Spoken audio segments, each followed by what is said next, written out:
خانا چاہیے سرکار زندگی کے لیے، خانا چاہیے محترم سامعین و ناظرین، السلام علیکم ورحمۃ اللہ تعالی وبرکاتہ۔ الصلاۃ والسلام علیک یا رسول اللہ وعلی آلک و اصحابک سیدی یا رسول اللہ صلی اللہ تعالی علیہ وسلم۔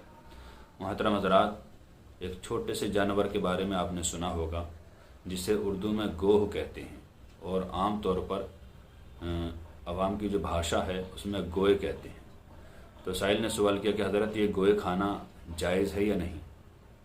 نولے سے کچھ بڑی ہوتی ہے، خرگوش سے چھوٹی ہوتی ہے، اور نولے کی ہی شکل کی ہوتی ہے، تو اس کے بارے میں کیا خیال ہے؟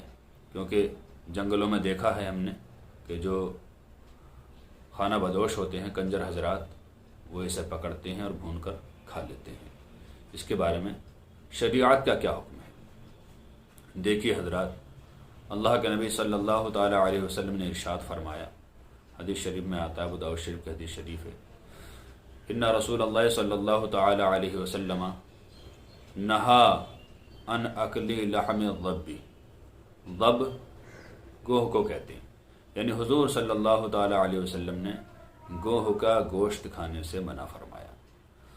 پتہ چلا کہ یہ مسلمانوں کے لیے کھانا حلال نہیں ہے، اور مرات المناجی میں اس کی تشریح کرتے ہوئے علامہ احمد یار خان نائمی علیہ رحمہ فرماتے ہیں کہ امام اعظم رحمۃ اللہ تعالی علیہ کی یہی دلیل ہے، یہی حدیث پاک دلیل ہے کہ گوہ کا کھانا حرام ہے، لہٰذا ہمیں اس سے بچنا چاہیے، کیونکہ یہ کھانا مسلمانوں کے لیے حرام ہے۔ اللہ تعالیٰ سے دعا ہے کہ اللہ تعالیٰ ہمیں صحیح مسائل سیکھنے کی توفیق عطا فرمائے۔ السلام علیکم۔